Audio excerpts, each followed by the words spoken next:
All right, welcome to our Faith in Action Forum for this month. Our topic is inclusion, welcome, and justice for transgender and non-binary people. And as we begin, we will light a chalice, as we do. So our chalice lighting words are, glasses help. Our chalice lighting words are by Pat Irby Lichty, called Our Shared Hope for the World. The chalice that we light today is a symbol of our faith.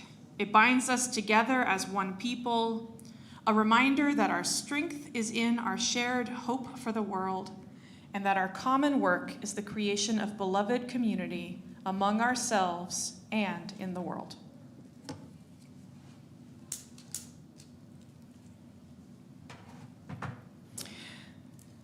So welcome. I'm Reverend Sarah Lewis. I use she, her pronouns. And I'm just going to be running the microphone around. But I have the pleasure of introducing Isaac Jennings. For anyone who hasn't met Isaac yet, Isaac is our new business manager. Take it away. Okay. Am I appropriately audible? It sounds audible to me. All right, so hi everybody, welcome. I'm Isaac Jennings, I use he, him pronouns, and on top of being the business manager here, I've been doing LGBTQ kind of competency trainings and work like that for about 7 years now, both with agencies and also like doing freelance stuff.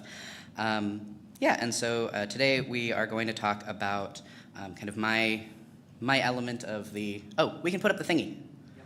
Okay, thingy, there it is. The direction that I'm going is talking largely about trans and non-binary identities.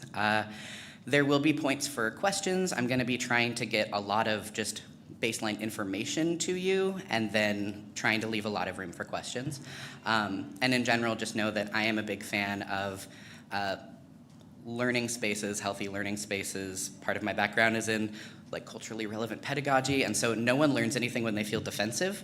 So just know that if you have a question and you're not sure if the language is quite right, like if you're asking in good faith, then you're gonna get responded to in good faith. And I'll assume that you're asking in good faith because people who don't want to learn about this stuff don't show up to forums like this. So, all right, agenda. The next slide, yeah, all right. I haven't had the thing be up before, so that's gonna take some getting used to. All right, so yeah, just a little overview of kind of what we're gonna be talking about today. I'll give a little introduction, give some context into why this is so important, and then we're gonna talk about sort of this broad scope transgender identity, which will also involve some useful terms. There's gonna be a lot of terms because a lot of the times that's the thing I get asked is, what does this mean? So we're gonna talk about a lot of those, including like what we mean when we talk about transition, because it's a lot of things. We'll talk about how you can have respectful interactions with trans, non-binary, and gender non-conforming folks, and then we'll open it up for questions, reflections, discussions, and that kind of thing. And next slide.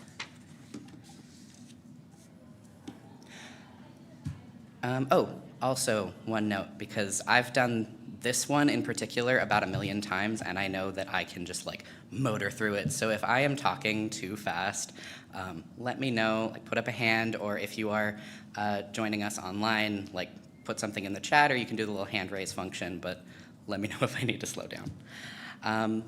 So I mentioned that I do LGBTQ competency. But this talk specifically is more than that. This presentation is focused on providing more concrete information about kind of the reality of trans and non-binary life, including, like, yes, commonly used terminology, but more than that. And so the focus and the goal here is to ensure that anyone here, anyone watching from home or watching a video later, has a baseline and starts having the tools that they can use to be a valuable ally to the trans community. And so also, if there are like trans folks, trans and non-binary folks here, thanks for being here. And there's a lot of explaining this to folks who aren't, so just know that that's kind of the framework here. And so the big thing that comes up now, why does this matter? Why do we care? Why should we care? And that really depressing graphic is why. So this is a graphic of anti-trans legislation risk throughout the US. And I don't know if you can see it, but the dark red is worst active anti-trans laws. The lighter red is high risk within 2 years. The pink, moderate risk within 2 years. The light blue is low risk. It's not even like, this is fine. It's low risk in the next 2 years. And then those nice, shiny blue ones like Washington are the states that have the most protections. And then there's Florida, which is labeled as do not travel. So, and this is an uptick that is fairly recent. In 2022, I mean, you can see the statistics here, right? In 2022, 174 anti-trans bills were introduced. At the time that I last gave this talk, in 2023, 566 had been introduced as of, I want to say that was June of last year. And so 588 were introduced last year, and I'm sorry that when I converted this into a PowerPoint, it cut off there. But so far this year, 290 anti-trans bills have been introduced. It is March 10th today. And in 41 states, 8 of those have passed. And I know that it can be easy to think that oh, well, we're in Washington, and we're in Western Washington in particular. 5 of those bills are in Washington state right now, including one that would require workers in public schools to only use the birth certificate names of their students without express written permission from their parents. So it is happening here. And this has happened before. A lot of the talking points that we're seeing and a lot of the justification for this comes from a place of kind of fear-mongering, and it very directly parallels a lot of the homophobic rhetoric that was really prominent in the 50s and 60s around what about the children, and oh, these people who are just trying to live their lives are actually a danger to your children. And even kind of before that, this sort of thing has been happening. I get asked, one of the sort of frequently asked questions that I'll get at these is, well, this all seems like it kind of came out of nowhere recently. All of this trans stuff is so new. And it makes sense that people feel that way, and it's not true. Not only do we have evidence of trans and non-binary people in various cultures throughout the world, dated back to, I think, 2000 BCE, but it is a concerted effort that we don't have information, and that all of this trans stuff feels very new. And that concerted effort is due in large part due to, in 1933, the destruction of Hirschfeld's Institut für Sexualwissenschaft. It was the German Institute for Sexology, which was targeted specifically by the Nazi Party in 1933 and destroyed because, in large part, they were doing a ton of work and had made a lot of progress in learning about and responding to things like gender dysphoria and trans lives. And so this stuff seeming new and all of these things happening, this is part of a repeating pattern. And I feel very strongly that the best way to be ready to respond to that kind of thing is to know what is actually true and what things mean and what we're talking about, so that when someone says, well, I heard this from wherever, you are prepared to say, that's not quite right. So, all right, next slide. So blanket, everything that I'm about to say is a broad generalization for the sake of building a baseline. None of it is one size fits all. Not every person you meet, these things will be applied to. It's just for time. Okay. All right, so what is gender? Big question, and I tend to start here. So gender, the way that I define it, I think that a lot of people have different definitions, is that it's about our relationship with our own bodies, how we present ourselves, how we are perceived and understood both by ourselves and by the world around us. That's one definition. I would argue that there's probably as many definitions of gender as there are people, but here we are. And so I know I'm motoring. Who else is real tired? Yeah, so some important words for context. Some of you might know these, probably most of you are familiar with them, but so cisgender and transgender. So cis and trans are just two prefixes that mean functionally same and different. So cisgender is when the sex that you were assigned at birth matches sort of your gender identity. So essentially, if you were born and the doctor looked at, let's be real, your genitals, and were like, it's a girl, and then the rest of your life you were like, yeah, girl, woman, lady, that's fine, that feels good, then that's being cisgender.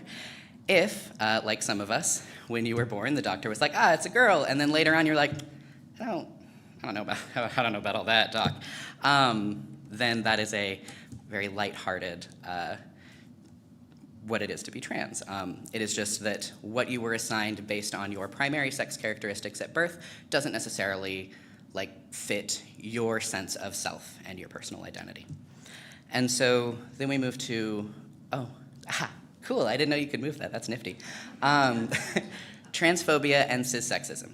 So transphobia, I'm not gonna get super far into it. Prejudice against transgender people, it can be intentional, it can be casual, it can look like that big map that we just saw. Cissexism is a word that I think folks tend to be less familiar with, which is a type of transphobia that is systematic, and it assumes that being cisgender is the default and that it is in some way superior or the ideal, that being trans is kind of not where you want to be. And this shows up in a lot of different places. It particularly shows up in bureaucracy, paperwork, and databases, and legal things, and medical things. One very straightforward example of cissexism that I've experienced is, so I have a 19-month-old. That's why I'm so tired. And I carried my child in my body. I grew them, 3D printed a baby. My husband and I joked that, what's a better dad move than being like, we have all the stuff to make a baby at home. Let's just... And when I went in to give birth, because I am legally male, I had to become legally male on my birth certificate in order to get certain other changes made. When I went in, they couldn't track the progress of my vitals or the baby's vitals attached to my chart, because since my chart said that I was male, which legally I am, the chart was just no, you can't do anything with pregnancy in here. There's no way to do that. And so they had to make me a separate, basically like a John Doe. Well, yeah, a John Doe account in order to track my pregnancy, because the system just assumed that you don't need this stuff. And that's that is just one example of kind of general cissexism. So, yeah. And so then moving into, so this larger umbrella here is the trans umbrella. And there's a lot of stuff under that. So I'm just gonna go over a few. So a trans man is generally someone who is assigned female at birth, who identifies and lives as a man. And then a trans woman would generally be someone assigned male at birth who identifies and lives as a woman. Folks tend to ask, understandably, well, how do you know which one to call someone? Which, just kind of a general rule, is that it is based on who the person currently is and not how they were assigned at birth. So I have had well-meaning people refer to me as a trans woman because in their eyes, oh, well, he used to be a woman. And it's nope, that's not how that word works. Yeah, and then underneath the larger trans umbrella, we have non-binary, which is also an umbrella. And there are a lot of different identities. This is a handful of them. Some folks who are non-binary feel absolutely no connection whatsoever with the concept of being a man or a woman. Some folks don't feel a relationship with gender at all. Some are maybe more aligned on one side or another, or a little more fluid. Some folks are I have too much to worry about. I don't have the time to think about gender right now. And so, yeah. So there are a lot of different ways to be non-binary. Essentially, it's just a person who doesn't identify exclusively with a binary gender like man or woman. And then down at the bottom, there's transsexual with a little question mark. We're going to talk a little bit more about why later on, but just know that transsexual is generally an outdated term. Don't use it. And transgender is like the current term. So, all right. Oh, yes. A question is, or should we wait till the end? Oh, I don't know what demi boy or girl is. Fair. All right, okay, I'm back on. Yeah, absolutely. So sometimes people want to know what those ones mean. Oh, it's not up there. I'm just pointing at me, hey. Yeah, sometimes folks want to know, there it is, what those ones mean. And sometimes it just gets glossed over. So I'll just give a quick, so agender tends to mean like no connection with gender whatsoever. Demi-boy and demi-girl are generally understood as like, if somebody is more girl than not, then that might be, then they might ID as a demi-girl, and same with like more boy than not, or like I feel pretty close to this, it doesn't 100% fit, then that tends to be kind of what those are. And then while we're going through, gender fluid is that more kind of fluid, things are changing kind of one. Trans masc and trans femme tend to correlate with being a trans man or a trans woman, not necessarily, but essentially someone who is, perhaps assigned female at birth, who feels more comfortable identifying with masculinity, but for whatever reason doesn't feel like a man, and likewise someone who feels comfortable being more feminine but isn't necessarily a woman might feel more comfortable with those terms. And then genderqueer is, I don't know how to describe it, and like I loosely am, and that's kind of my favorite thing about it. Is like, I don't know, like I have a job and a baby, like I don't have time. And so, which is not everybody's relationship with genderqueer, but it does tend to be kind of a catch-all for like, I hope that was helpful. Okay, now we can do the next one. All right, so I know we're going over a lot of terms, and that's important. And these ones are particularly important because they get used a lot within the community, I think, to talk about things, and then when people outside of the community who are engaging in poor faith try and use some of these words, it's not correct. So we're going to go over them. So gender dysphoria is something that you are probably familiar with if you know anything about transness at all. It's an often intense discomfort that can come from one's body not matching their gender identity. So if you've ever seen a piece of media where there's a trans person and then they're looking in the mirror and they're really sad, or they're looking in an outfit and they're really sad, that's probably conveying dysphoria. And that is what we tend to think of when we think of trans folks. And that tends to be also like that is the diagnosis that gets you treatment for being trans, is a diagnosis of gender dysphoria and that discomfort. But a word that I wish more people knew is euphoria as it relates to gender. Because I have known so many more people who have recognized that they were trans based on gender euphoria than dysphoria, and I'm one of them, actually.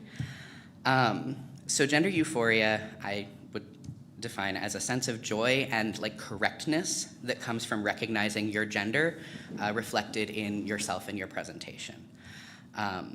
And yeah, my personal experience, I had very intense gender dysphoria for a really long time. I had no idea that that's what it was because I was also, I'm a little on the larger side, and I've always been on the larger side, and my family was always on the larger side. And so for me, I just kind of always assumed that, oh, well, I'm supposed to feel weird and uncomfortable in my body because I'm big, and our society doesn't want people who are large to feel comfortable in their bodies, and so that's all it is. And it wasn't until a friend, like, making a joke, actually, that it kind of unlocked something in my brain. I was like, oh, wait a minute, am I a boy? And then I was like, hey, guys, what if I was a boy? And everybody's like, yeah, probably. And it was that feeling of like, oh, this is fine, actually. This doesn't feel like I'm wearing something that doesn't fit. That was what made it click for me. And so we focus a lot on like trans misery, but like the euphoria is super great, and yeah. So then presentation can be a confusing one for folks. because presentation broadly refers to just how we present ourselves, what you dress, or how you dress, what you wear, what your hair is doing, and how you kind of exist in the world. And for a lot of people, maybe most people, that is tied to how you are trying to communicate your gender. But that's not always the case. Some folks just like their style, and it has nothing to do, there's no relationship. And that can be kind of tricky, but the example that I like to give is, so my mom and her best friend are both cisgender women. Her friend, very much girly girl, always has been. The long hair, the makeup, she likes, the blouses and the lace and stuff. My mom has been like, I think that I have seen her in a dress a total of 4 times, and one of those was at her wedding. She has short hair, like, she really likes graphic tees and like comfy pants, and that has nothing to do with her gender. That's just what she likes to wear and how she likes to dress. So, yeah. And then gender as a verb is to assume someone's gender or to apply gendered concepts to them, especially if you don't know them, though not necessarily. So if you see a person with a beard and mentally you refer to that person as he, then you've gendered that person. You might be right, but you have still applied a gender based on things that you're seeing. And then to misgender someone then is to apply an incorrect gender to someone, knowingly or not. If there is someone who uses they or he pronouns and you use she, her for them because you look at them and you see someone who you assume uses she, her pronouns, you have misgendered that person, and may not be done in malice, it's just a thing that happens. And it's important, I think, to note too that cisgender people experience like all of those, like gender dysphoria and euphoria. Cisgender people absolutely experience those. It can be tricky to talk about because a lot of how gender is presented is so tied with societal conventional beauty standards and stuff. And so we won't necessarily recognize it, but like I have known, when a cis man friend of mine finally was able to grow facial hair in like his mid-20s, he called me and was like, it's happening. And that was like a euphoric thing for him. He had been really distressed that like, where is my facial hair? I have no beard. And that caused him a type of distress that would be considered gender dysphoria. And so then when that started coming in, he was so stoked about it, and that would be euphoria. Similarly, if you've ever gotten like, that haircut where it's like every time you see yourself, or like that outfit, and it's like, okay, I'm walking by the store and I gotta check, and I gotta look, and I gotta look again. Like, you're probably experiencing something that is at least a little bit gender euphoria. And so being gendered happens to everybody and everybody does it, and being misgendered also happens to a lot of folks. I mentioned my mom before, the t-shirts, the jeans, the short hair, she gets called sir fairly frequently. That's not correct, but it happens, and I know a lot of folks that happens to. So then, moving down to the last two, so pass or passing just refers to when a transgender person's appearance matches their gender identity well enough that strangers will apply the correct gender to them. That's referred to as passing. It's a goal for some trans folks, not everybody, and passing also happens in various ways. In general, if I go to the grocery store or something, I don't get misgendered, but if I call somebody on the phone, I absolutely do. So it varies. And then transition, the big buzzword, refers to a whole number of steps that some people may choose to take to present and be recognized as their identified gender. And we're gonna break that down in the next slide. But first, pause for questions. Questions here, questions online. Anybody? How we doing? Oh, yeah. Thank you, Sarah. Is questioning still used as a person questioning gender and gender constructs? Yeah, I would say so. I think that is a term that, comes up. I know that more often I will hear gender nonconforming being used, where we used to use questioning more, but that's not to say that that's not a thing. And I, in fact, think that that's kind of a great question to lead into the next slide, but I want to pause if there's more questions. So. Nothing online. All right. Slide. Yeah. Okay, so when we talk about transition, which is the big scary thing. We're actually talking about like a whole bunch of different things, and there are different groups and types of transition. And so I feel like when folks who aren't part of the trans community or who don't have loved ones who are part of the trans community talk about transitioning, it's the medical. And usually it's not just the medical, it's the surgery. We want to talk about the surgeries. And in group, the surgeries it's very small, and it's like, it is less of a focus than some of these other pieces. So we have, I don't have to look up there, it's down here. We have social transition, which is generally actually the first step. So social transition is things like trying on a different name or trying out new pronouns just to see how it feels and maybe changing to those consistently. It might look like getting different clothes, trying on a different style, messing with your presentation in that way. Getting a different haircut, styling it differently, maybe getting a wig if you have short hair but you really want longer. And then we move into legal transition. Depending on where you are, sometimes legal and medical kind of refer to it like they have requirements based on each other, but they don't have to be related. And so legal transition refers to things like changing your legal name, changing your legal sex, updating your birth certificate, getting your Social Security updated as well. And just a note for any trans folks here or watching from home or anybody who has a trans person in your life, if they are under the impression that updating their information with the Social Security office will automatically update it with the credit bureaus, that is inaccurate, and please have them contact me so that I can get them the letters that they need to send. 3 years after updating all of my stuff, tried to buy a car. Oh boy. Learned a lot that day. And then other non-medical transition areas are things like voice coaching, so working with somebody to learn how to speak in a lower or higher register. Changing your posture or the way that you move. I've had so many conversations about like, how do men walk? Like, I don't know if anybody's seen The Birdcage, right? Yeah, I just never realized John Wayne walked like that. Like, yeah, if you haven't seen it, I can't possibly explain, but it's a great movie. And so yeah, your posture and your movement, the way you carry yourself. Trying out different hobbies or maybe making a career change. And relocating for some folks. The best thing that I did for my own transition was move to another state for 4 years. And so there are a lot of different elements of transition and changing the way that you live into being trans, like outside of medical transition. But medical transition is the big buzz, so we're gonna talk about that here. And so some of the elements of medical transition include something called puberty blockers, and this is for folks who are young enough where puberty has not yet started. So these essentially, they stall the onset of the hormone rush of puberty until a child is old enough to decide whether they would like to transition or not. This is a very carefully considered process. Generally, the medication has to be prescribed by an endocrinologist, the kid's guardian, their therapist, their medical providers. A lot of people have to be in agreement.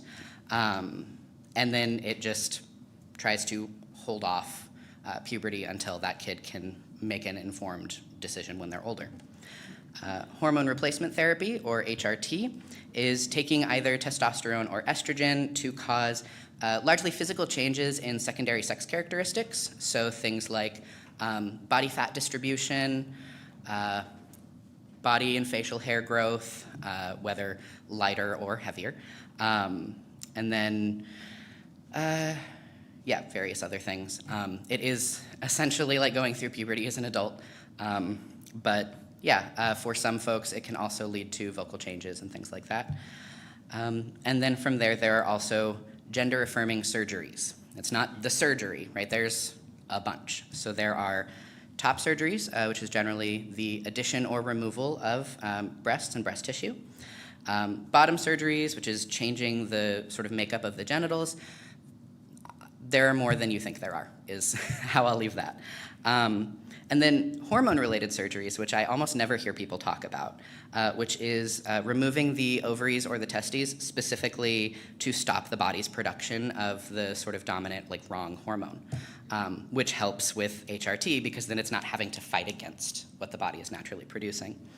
There's also body and facial sculpting, plastic surgery done to create a more masculine or feminine body or face shape. And there's also vocal cord surgeries. There's like a vocal cord shaving that can be used to basically make the vocal cord smaller to lift the voice kind of thing, I think. I don't know anybody who's done that, but it exists. Yeah, and so we used to think of transitioning as this like linear process with a singular end goal, which was bottom surgery. And that's no longer the case. And so before, when I said that we don't really use transsexual as a term anymore, it's because transsexual is a term that inherently assumes that the end goal is transitioning your sex, so changing your genitals. And not everybody wants to do that. Many folks don't seek medical transition at all, or may only seek certain elements. Maybe they want HRT, but no surgeries, top surgery, no bottom surgery, HRT and hormone-based surgery, but nothing else. And so because of that, we don't refer to surgeries as sex reassignment surgery anymore. The category available are now referred to as gender-affirming surgeries.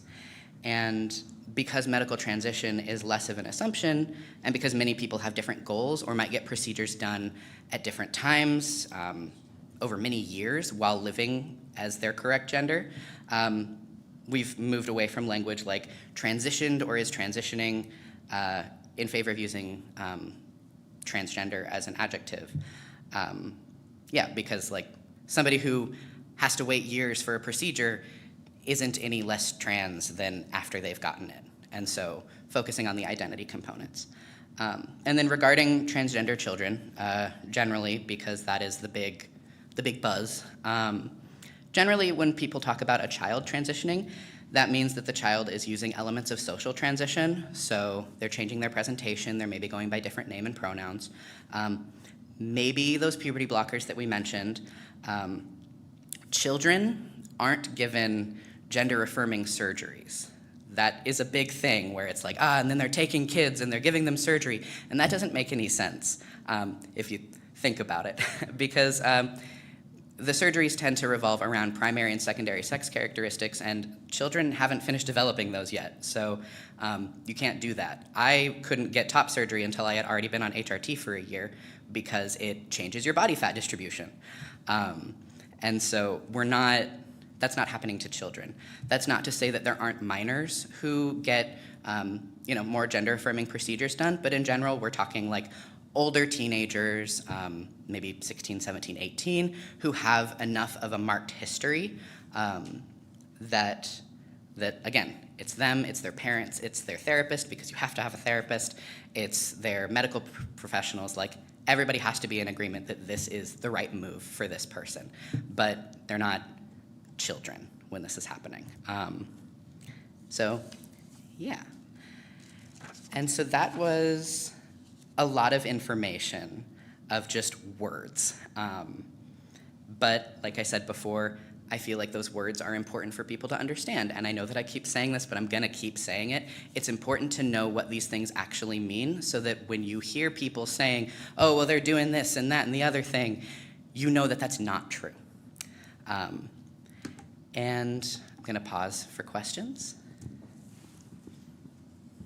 Hi, I'm Keto. I use they, them pronouns. I just wanted to point out, and I think most people don't know that, but that list of things on the medical transition, those are all gender-affirming care that is accessed by cisgender people. And the largest group of people who access that gender-affirming care are cis people. I just want to throw out there, that's my last slide. Taking your thunder. Sorry. No, it's fine. Thank you. I love that, and thank you. Yes, we'll talk more about that. So as you were talking, you threw out the term correct gender. Mm-hmm. And I don't know which gender you mean by that, or what that means. Is that the gender that you feel like, or the gender that you were born like? Correct in this context is the gender that you are living as and identifying as. Yeah. In general, the gender that you are assigned is referred to like that. It's the assigned gender. And then any like affirming terms like correct are usually referring to Yeah, that's a great question, though. I can give a little bit of reassurance. The bill to force teachers to use the name and pronoun of record, that died. Oh, did it? It never had a chance. Oh, okay, cool. In the Washington legislature, that was a non-starter. Okay, yeah, when I checked a couple of but the website that I use is tracking all of them across the country, so I'm sure that as information filters in, it's taken longer. Yeah, the session just ended. Okay, cool. All right. Anybody else? Anybody watching from home with questions? Okay, so we're going to move into, oh, right. My notes are on an old version of this presentation, and so I was like, that doesn't look right, but they're different. Anyway, so respectful interactions, how to use this information and how to respectfully engage in community with trans, non-binary, and gender non-conforming folks. So these are a few things, very much just a handful of stuff because I know that there's probably going to be more specific questions after. So when you introduce yourself, use your pronouns. Reverend Sara and I both introduced ourselves with our pronouns. Pretty easy. Hi, I'm Isaac. Use he, him pronouns, blah, blah, blah, blah, blah. And then when the person responds, hopefully in kind, hear and internalize the pronouns that they use. It is a thing that I have seen where someone will say, hi, I use this name and these pronouns, and then someone else will say, oh, hi, I use this name and they, them pronouns, and then will forever be referred to with like the wrong pronouns anyway. And so really it's that active listening piece. Along that note, working to reframe how you think about people who might identify differently than you would expect. If a person looks feminine and likes to wear dresses and has long hair and uses he, him pronouns, that person uses he, him pronouns, and that's how they want to be referred to. And really the focus there is to just make sure that you are seeing the person who is in front of you instead of the assumptions. Hang on. Oh, and actually on that note, I do want to add, try not to beat yourself up about it if you are doing this and you're noticing that wow, I am gendering people a lot. We all do, and it's because our brains try to be so helpful. Our brain's oh yeah, I have this information, I've got this down, I know what these little pieces mean, and I'm gonna tell you what it is faster than you can think about it. And so just know that it's a process. Don't assume that transgender status implies an unstable sense of identity.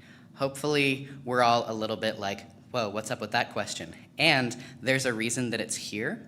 I have absolutely run into situations where, oh, well, so-and-so is getting married, but I don't know if that's the right call because, she's trans. Are we sure that she's sure about this? And it's those don't have anything to do with each other. Somebody making broad changes in their life otherwise, somebody being a parent. Let's not get into the things that people say about trans people who are parents, but just know that being trans doesn't imply instability in any way. It just means that the person's trans. That's probably the least interesting thing about them. Try to be mindful of when you apply gender to others, especially over the phone. But that's just my own little note. But yeah, if you see somebody and you catch yourself making assumptions about people's genders, try to catch that and go, why did I assume that person, why am I using he internally to refer to that person? And try to step out of that and see what happens if you consciously try to use they for people you don't know. You won't get it right 100% of the time. Literally, no one does. I do these talks, I am trans, and I still will mess up and passively gender a stranger and then have to go hey now. But it's a great tool to help you start becoming aware of how often you do that and what things you might be subconsciously assuming gender because of. And then I'm sure that we all know this, but don't ask questions that no one would ask of you. Please don't ask trans people about their medical history or plans unless you are invited into that conversation. Please do not ask us about our primary or secondary sex characteristics. Just, please don't. If no one is asking you those things, maybe just don't. And then one big piece that isn't on the slide, but it is huge, is working to, if you know a trans, non-binary, gender non-conforming person in your life, make sure that you are using the correct name and gender for them when they are not there. And this is for a couple of reasons.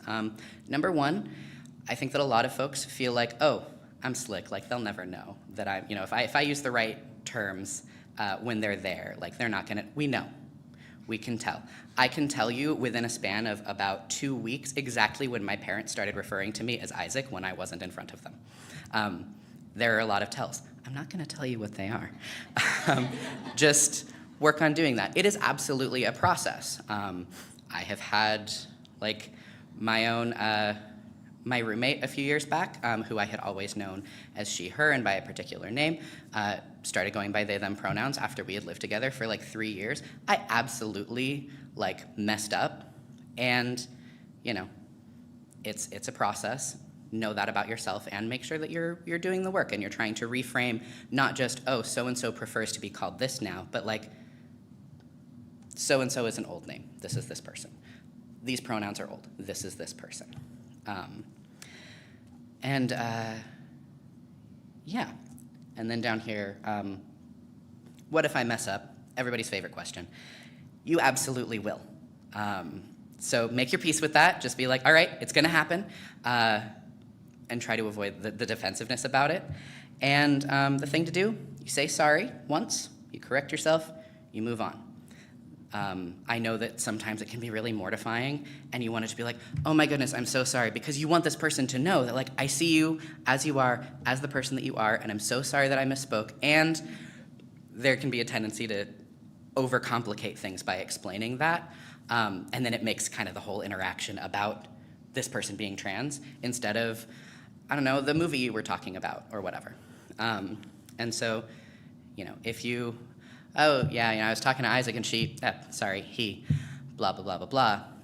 That is far more preferable, and that does show that, like, you are trying.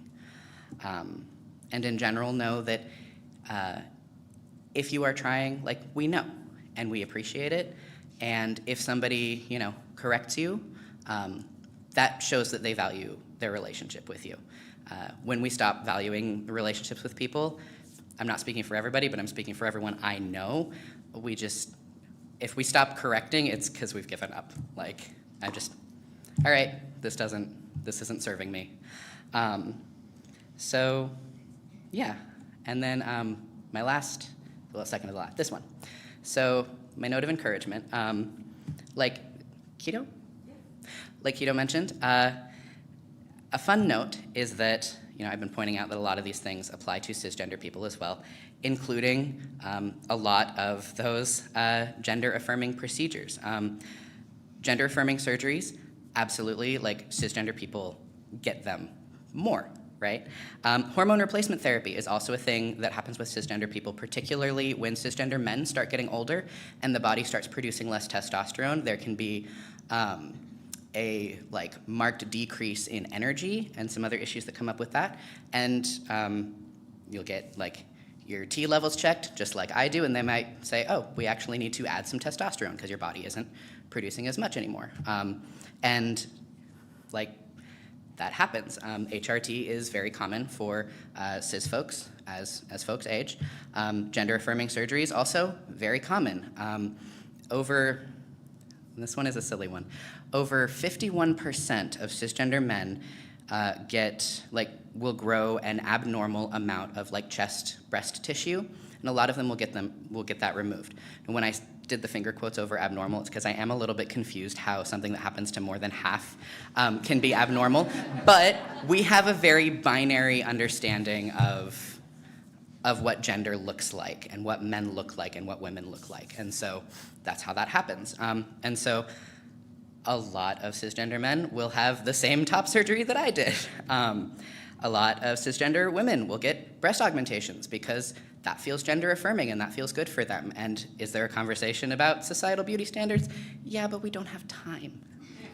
So just know that those are there. And so because cisgender people can experience things like dysphoria and euphoria and can seek out gender affirming care, even if that's not what it's called when cisgender people do it, I want you to know that cisgender people also can and deserve to and should explore and consider and play with your own sense of your gender. Everybody experiences gender differently, including cisgender people. Consider, do all of the cis men you know relate to and engage with their masculinity in the same way? I know that that is not true. I feel like if I didn't know that my dad and my husband were both cis men, no, what do you have in common? How are you both doing this, right? And similarly with cisgender women, how we relate to our genders is very different. And so I just want to encourage you to take some time and think about your gender identity and the things that make you feel good about being a man or a woman or whatever else your gender might be. And explore that and dig into it. If there's something that you've been wanting to try, but you're I don't know if I can do that, give it a go. Try things on. If it doesn't work, that's fine. You know more about yourself now. And I genuinely believe that if more cis people knew that it was okay and encouraged to explore and play with your understanding of your gender, we wouldn't have to have so many of these conversations because people would have a better understanding of what that looks like. And so basically what I'm saying is get the haircut. Just get the haircut. Just do it. It'll grow back. It'll be fine. Or get the wig if you want. Okay, it will hopefully grow back. Get the shirt, the whatever, the outfit, and just give it a go. And if it doesn't work, then you don't have to do it anymore. Okay, that was my little playing with gender is fun and everyone should do it. And my last slide is just questions, concerns, reflections, realizations. Anybody? Things? Oh, come on. All right. I should have brought water. Oh my goodness. I do this every time. Okay, I'm gonna try and keep it short. Hi, I'm Alex. I use they, them pronouns. I identify as non-binary. I left my first church when I was 28. It was a religious evangelical Christian where women have a specific role, and it is not to be in charge of themselves. You don't get to choose your hairstyle. You don't get to choose your clothes. There's certain things you're not allowed to do. You are subhuman, and you're not allowed. There's so many rules that I was raised with until 28 about what a woman is and what they're allowed to do and what they're allowed to be. So part of my non-binary is the journey of letting go of those rules mentally. Allows me to let go of the clothes that I'm supposed to wear. I wasn't allowed to cut my hair. You couldn't have short hair. Your dad or your husband chose your clothes. You weren't allowed to look men directly in the eye. You had to, really, really gender rolled. And so part of non-binary, it doesn't have to be physical, it doesn't have to be medical, some of it's mental. And a lot of people will say, well, it's the trauma, it's the trauma. It's the trauma, it's the journey. If in 5 years I stop being non-binary because I finally solved all the problems from my religious upbringing, great. The non-binary served its purpose to let me move beyond what women are supposed to be, move beyond that brainwashing that I had for 28 years, that I'm not supposed to be moving furniture, that I'm not supposed to be wearing pants, that I'm not supposed to be talking to men that aren't related to me, that, you know what I mean? So a lot of that is just supporting somebody in their journey regardless. And I felt that here, and it was here that a lot of people started pointing out how uncomfortable I seemed to be identifying as a female, and worked through some people with that here, and so I'm grateful for that. Am I audible? I wanted to thank you for sharing that. just want to thank you for that.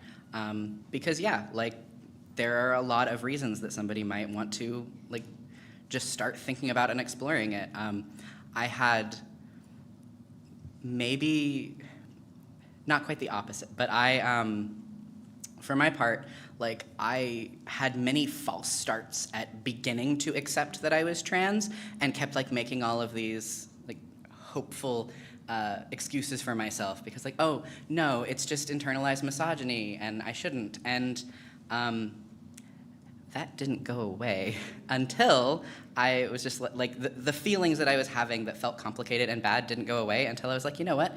Maybe I'm actually just trans. I'll give it a shot. And it turns out. So there are a lot of reasons that people will explore and engage. And absolutely, like even if somebody is, even if down the line somebody decides to like, okay, actually, no, I'm not, then I would argue that that's a time when we need to provide more support. Like, and I think that, yeah, life is about exploring and living, and people should just get to do it. Okay, sorry, were there more? I wanted to share something. In terms of accuracy, if we use the terms they, them for everybody, we wouldn't be wrong. Mm-hmm. So what's wrong with that? And I wanted to add that my late wife, I met on the internet. You know, we engaged in first on the computer, then on the telephone, got together, and on our second date, she informed me she was transgender. And I was faced with a choice at that time. I was also impressed with the courage it took to share that with someone she didn't know that well. And certainly there was an adjustment process, but we'd already engaged and had a friendship, and I chose to follow that. And so we had 13 and a half years of relationship, and she died in June, and she was my woman. And it always gave her pleasure that I was attracted to her. But it was a rewarding relationship. And I think some of the anxiety comes from feelings of attraction. Am I attracted to the right person? But that's ridiculous insecurity, you know. Let your attraction go. If somebody responds favorably, you can choose to follow that or not. And if they say no thank you, the main thing is respect. Mm-hmm. And thank you very much. Yeah, thank you. On that they, them note, because there's always the concern about like, oh, the grammar. Just in case anyone is worried about the grammatical accuracy of singular they, them pronouns, they have never been grammatically incorrect. There was kind of a push against them in like the 1400s. They were never actually revoked as grammatically correct pronouns, singular pronouns. And the most recent APA and MLA style guides both say that like you can use them, and if that's how someone identifies, you are required to use them. So grammar, it's fine. We have an online question that I want to share before we move any further, or Okay, yeah. Almost just a note. But Harthren Campbell shares, also important to know that just because someone identifies as a certain gender and uses certain pronouns now, that doesn't mean they won't change in the future. We're always learning about ourselves and each other. Mm-hmm, mm-hmm. Okay. There were two hands over here. Where this was the... Hi, my middle child finally asked me to start using they, them pronouns for them, and it's still really hard. I gave birth to 3 daughters, and I take as my example Sara, who refers to her children as her kiddos. And, you know, a 33-year-old person, I don't think I can call my kiddo or even my child, but perhaps I just refer to them as my Sara because their name is the same. And it's hard. I grew up in a binary world.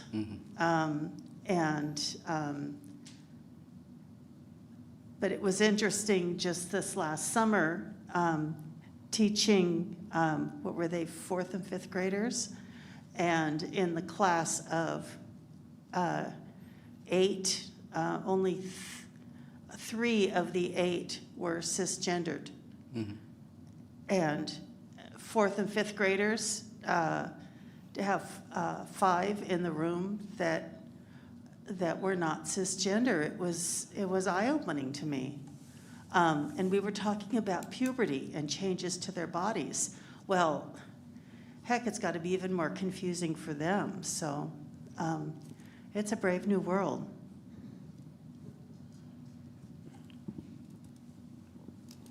Go ahead. So I started counseling in Colorado in the early 70s. And the school that I counseled elementary and junior high. And we were close to the mountain schools. And so at the junior high, we had kids that came down from the mountains when they started junior high, and they were like so lost. But we had I had this one child who was 7 and was so clearly a girl, and he knew it at 7. And I had never run across anything like that. It was, and I learned a lot working with Donnie, and he would not change, period. He came to school with nail polish on. He would come to school in skirts. And, this is 1970. And so I worked with him, and I clearly didn't know a lot. But finally, what I had to do was just say to him, because then he started kissing all the little boys on the playground, and he got soundly beaten up many times. So finally, what I had to do was just tell him, look, you're wise enough to see if you continue doing this, this is what's going to happen. And took that element of the behavior to hopefully help him. But I have wondered, especially as time has gone on, actually what happened to him. But there was no doubt in her mind as to where that was. Yeah.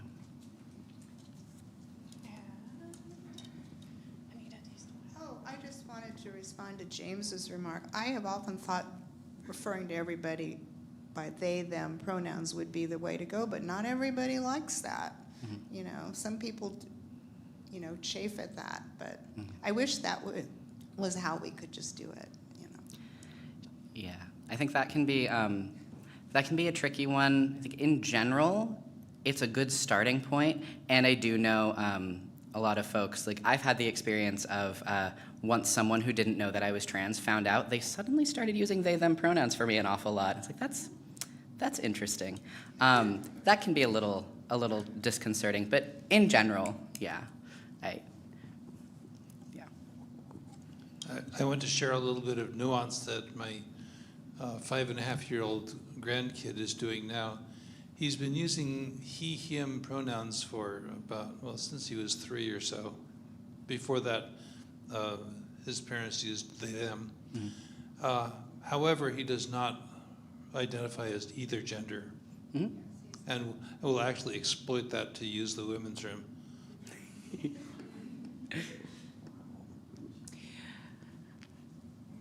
We have time for one more. Anything online? No? Okay. It's keto again. I just want to emphasize that being an ally is life-saving. And being an ally, even though you don't know that a trans or non-binary person in the room is life-saving, it could be at work, it could be at Thanksgiving, it could be at the family reunion. And we come in all ages and shapes and sizes. Yeah, thank you. So, just a big thank you to Isaac. Thank you so much. And I would extinguish our chalice, but as it was timed perfectly, it has self-extinguished. So please do carry the flame of our faith and our love with you until we are together again. And thank you for being here today.